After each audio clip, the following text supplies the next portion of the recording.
मुरांबा मालिकेच्या आजच्या भागाचे अपडेट जाणून घेऊया आपल्या आजच्या या व्हिडिओमध्ये. तर आता आपण इथे पाहतो शशिकांत मुकर्दम हे ताराला म्हणत असतात, तारा तू हिच्या नादीना लागू नकोस, समजलं ना, ही बाई काही चांगली नाही आहे, उगाचच्या उगाच दुसऱ्यांचे आयुष्य वाया घालवणारी आहे. आणि काय गं, तुला कॉलेजला जायचं नाही आहे? हां, कॉलेज वगैरे नाही आहे का तुला? हे सगळं करत बसली असते, ते पण हिच्या नादी लागून. तारा, काय करणार आहेस तू हिच्या नादी लागून? कॉलेजला जाते आहेस की अक्षय मामाला फोन करू आणि सांगू इथे ये म्हणून? तुझं काय चाललं आहे ते बघू देत त्याला स्वतःच्या डोळ्याने. काय त्याबरोबर तारा म्हणते, सॉरी आजोबा, नको नको, जाते मी.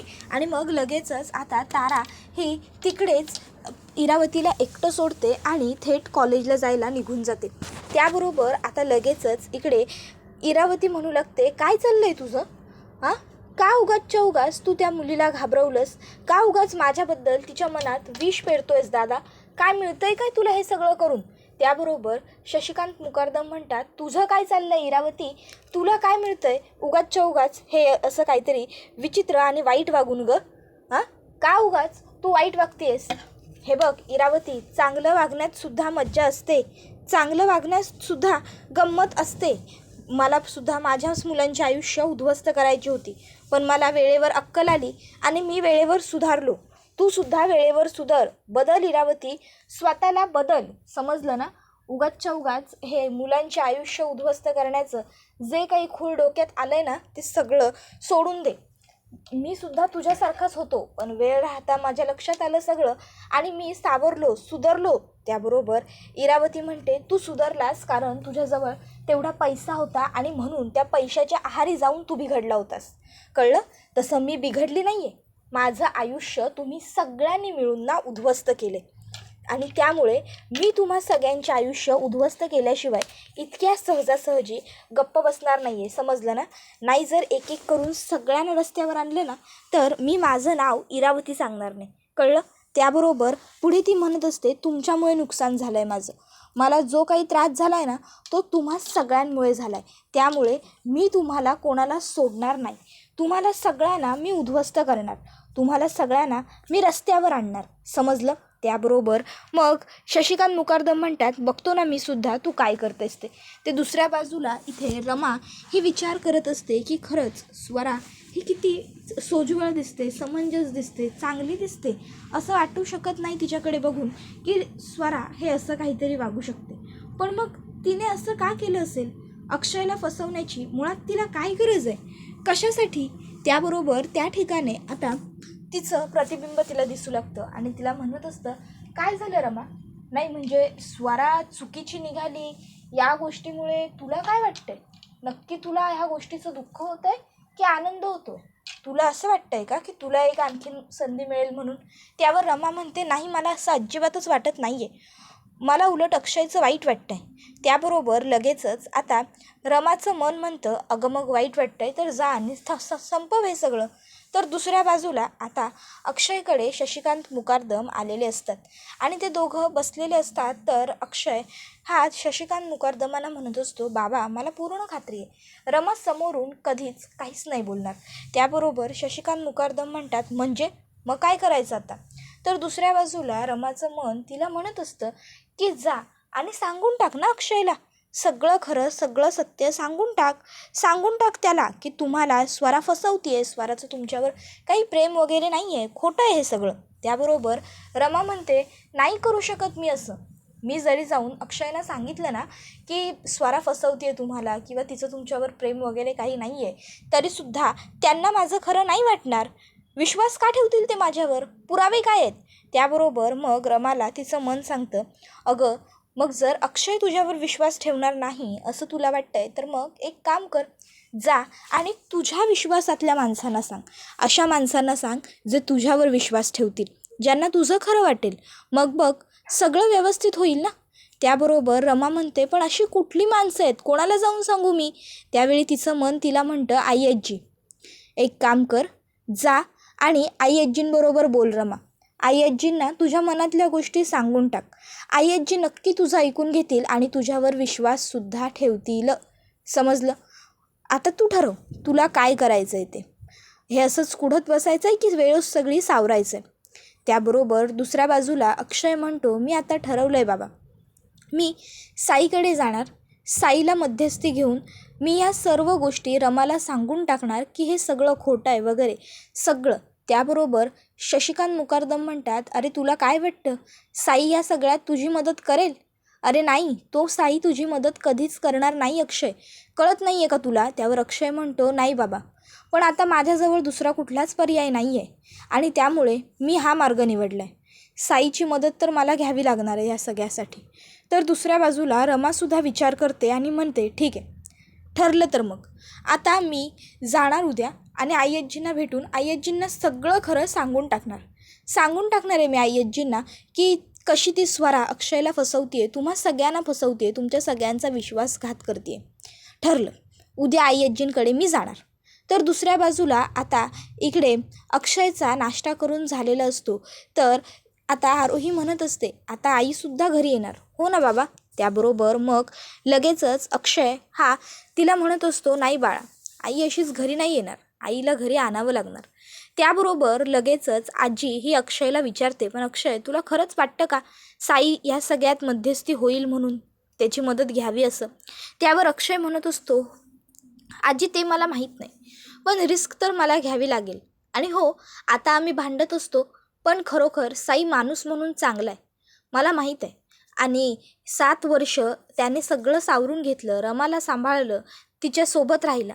मग आणि सगळ्यात महत्त्वाचं म्हणजे बघायला गेलं तर तो चांगला आहे. पण मला ही एक गोष्ट कळत नाही आहे की मग ह्या 7 वर्षात त्याने रमाबरोबर लग्न का नाही केलं, का तो असाच तिच्याबरोबर राहिला? म्हणूनच मी आता साईलाच या सगळ्या गोष्टींमध्ये मध्यस्थी करायचं ठरवलं आहे. रमा हिच्या मनातल्या भावना ही थेट माझ्याजवळ येऊन कधीच बोलणार नाही. मी ओळखतो ना माझ्या रमाला. कदाचित ना 7 वर्षांपूर्वी माझ्याकडूनच काहीतरी अशी चूक झाली असेल जी मला कळली नसेल, जी मी बघितली नसेल, म्हणून ती असं वागत असेल विचित्र. पण मी माझी चूक जाऊन कबूल करणार. त्याबरोबर शशिकांत मुकादम म्हणतात, शाब्बास रे माझ्या पठ्ठ्या, शाब्बास. स्वतःची चूक मान्य करून ती स्वीकारायलासुद्धा खूप मोठं काळीज लागतं जे तुझ्याकडे आहे. जा आता तू बघ सगळं कसं व्यवस्थित होतं आहे ते. आई आजीसुद्धा म्हणतात, हो अक्षय, सगळं छान होणार आहे बाळा, फक्त तू धीर सोडू नकोस. आणि मग आता अक्षय आई आजी शशिकांत मुकादम यांचा आशीर्वाद घेतो आणि आरोहीला बाय करतो व तिकडनं निघतो. त्याबरोबर आई आजी आरोहीला म्हणतात, काय शाळेत जायचं आहे ना, जा मग पटपट आटप, तयारी कर. त्याबरोबर आरोही तयारी करायला जाते. तर इकडे आई आजी शशिकांत मुकादमांना थँक्स म्हणतात. शशिकांत मुकादम कशासाठी विचारतात तर आई आजी म्हणत असतात, शशिकांत, अरे जेव्हापासून तू घरी आलायस ना तेव्हापासून कुठेतरी जाऊन आता मला जरा बरं वाटते. नाही म्हणजे इरावतीने तर पार मला नको जीव केला होता, म्हणजे आता काय. त्याबरोबर अक्षयला जाऊ द्या, आता सगळ्या गोष्टी सोडून द्या, असं सगळं शशिकांत मुकादम सांगायला लागतात. इतक्यात त्या ठिकाणी रमा येते. रमाला बघून आता आई आजी आणि शशिकांत मुकादम दोघांनाही आश्चर्य वाटतं. रमा म्हणते, मला तुमच्या दोघांबरोबर स्वराबद्दल बोलायचं आहे. त्याबरोबर लगेचच आता आई आजी म्हणतात, आम्हाला माहिती आहे.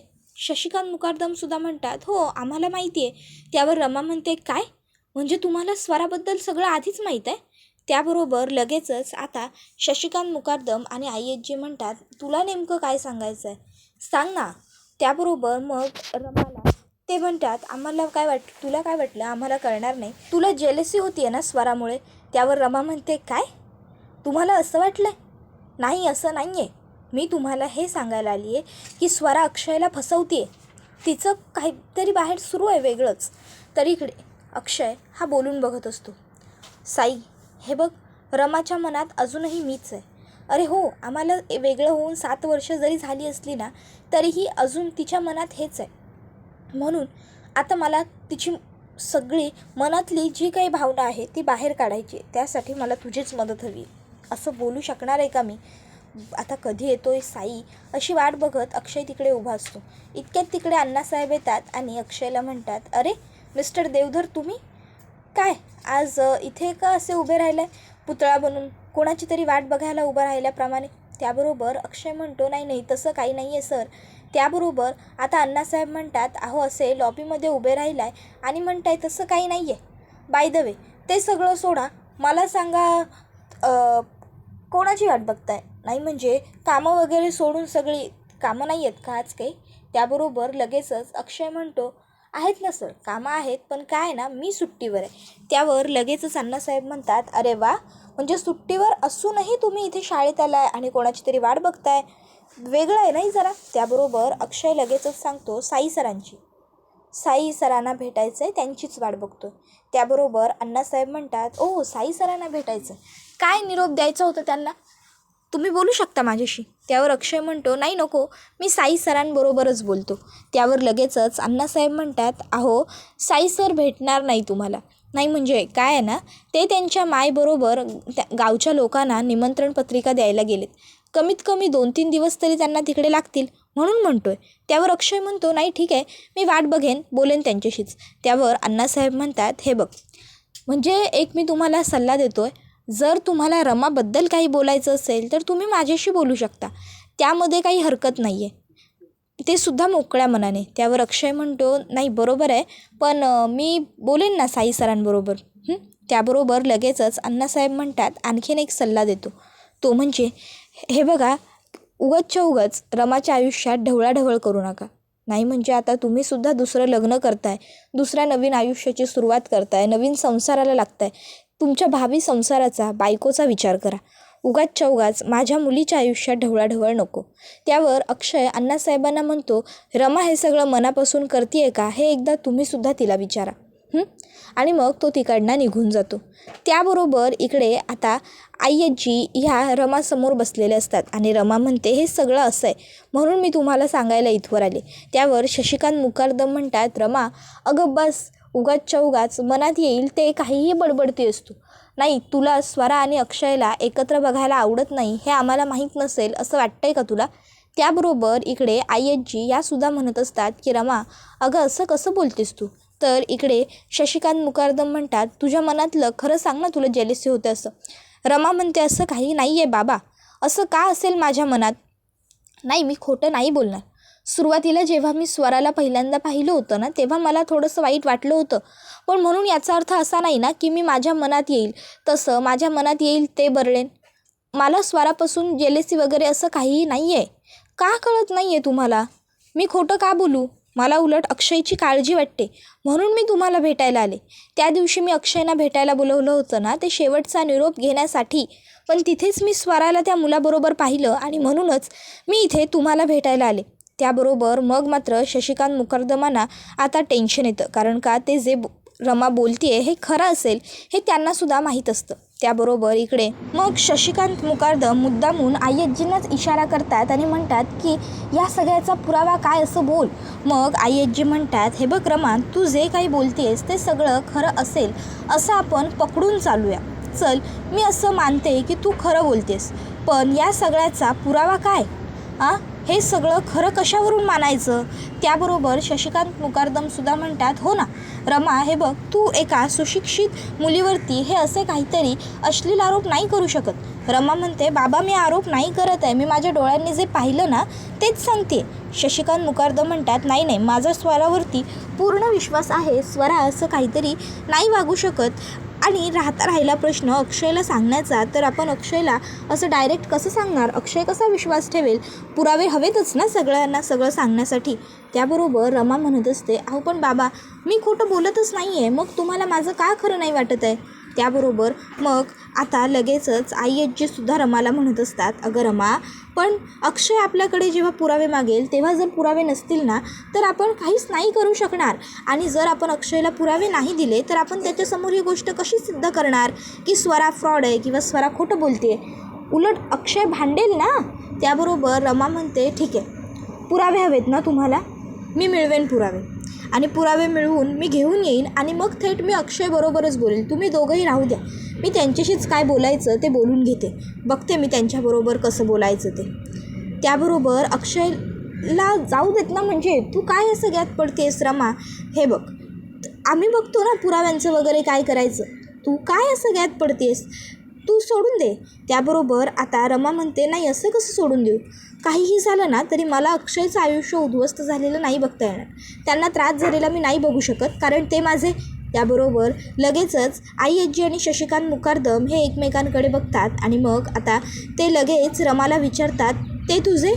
काय बोलत होतीस रमा? वाक्य पूर्ण कर. त्यावर मग रमा लगेच म्हणते, ते माझे, आम्ही दोघं खूप चांगले मित्र आहोत, त्यामुळे मला नाही आवडणार असं कोणीतरी त्यांच्या आयुष्याची उद्ध्वस्ती केलेली. आणि मग एवढं बोलून रमा तिकडनं जात असते.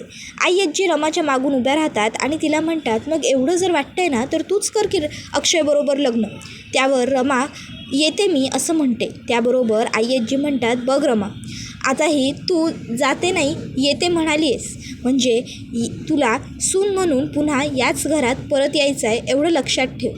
अगं रमा, का विसरते आहेस तू? तुझं अक्षयवरती प्रेम आहे आणि अक्षयचं तुझ्यावरती. तुम्ही दोघंही जण एकमेकापासून लांब, एकमेकांपासून वेगळे नाही राहू शकत, कळतं आहे का तुला? पण रमा काही न बोलता तिकडनं निघून जाते.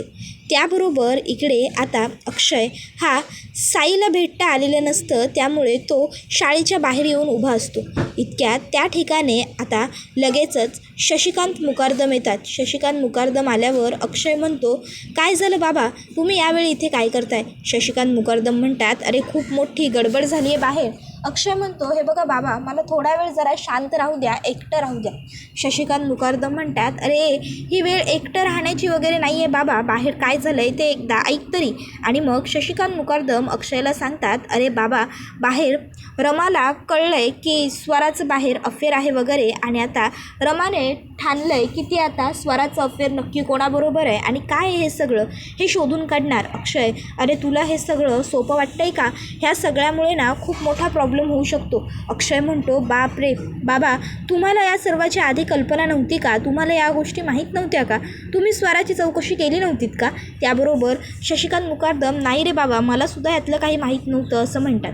त्यावर अक्षय म्हणतो, मग आता काय करायचं? त्यावर शशिकांत मुकादम म्हणतात, आता आपल्याला स्वरा जिथे असेल तिथे तिला गाठावं लागेल आणि नवीन प्लॅन समजावून सांगावं लागेल. नाही जर, कारण रमाने तिला आपल्या आधी गाठलं ना तर खूप मोठी गडबड होऊन जाईल. रमा सगळा प्लॅन विचारेल तिला आणि मग ती खरं बोलेल आणि सगळ्या गोष्टींची वाट लागेल बाबा. त्यावर अक्षय म्हणतो, नाही काहीही झालं तरी असं होता कामा नये, आपण काहीही करून हे सगळं वाटोळं होण्यापासून थांबवायचं. शशिकांत मुकादम म्हणतात, हो रे, मलासुद्धा तसंच वाटतंय, पण कसं आणि काय करायचं हा प्रश्न पडला. मग ते दोघंही जण आता विचार करू लागतात. तर इकडे अक्षय म्हणत असतो की बाबा, एक काम करूया, आपण पहिली स्वराला शोधायला सुरुवात करूया. पण स्वरा सापडणार कुठे? शशिकांत मुकादम म्हणतात, अरे बाबा, सुरुवात तर करूया, बघूया सापडेल ती आपल्याला, तिला प्लॅन समजून सांगूया. तू एका बाजूला रमाला रोखून धर, दुसऱ्या बाजूला मी स्वराकडे बघतो. त्याबरोबर इकडे रमा ही आता गाडीत बसून निघालेली असते आणि ती म्हणत असते की बस, आता मी स्वराचं नेमकं काय चाललं आहे हे शोधून काढणारच, तिचा खेळ संपवणार.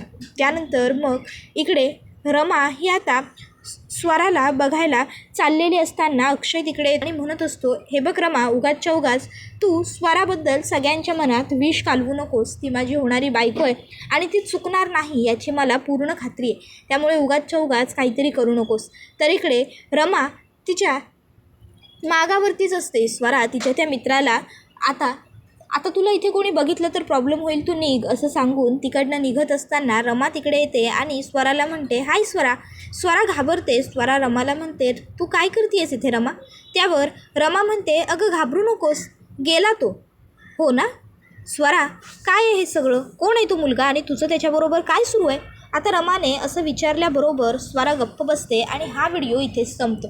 व्हिडिओ आवडला असेल तर व्हिडिओला लाईक करा, चॅनलवर नवीन असाल तर चॅनलला सबस्क्राईब करा आणि बेल आयकॉन आठवणीने प्रेस करा, जेणेकरून तुम्हाला पुढच्या प्रत्येक व्हिडिओचं नोटिफिकेशन मिळत जाईल आणि सर्व व्हिडिओंचा आनंद हा अगदी उत्तम पद्धतीने घेता येईल. चला तर मग आजच्या पुरते इथेच थांबूया. टाटा, बाय बाय, धन्यवाद.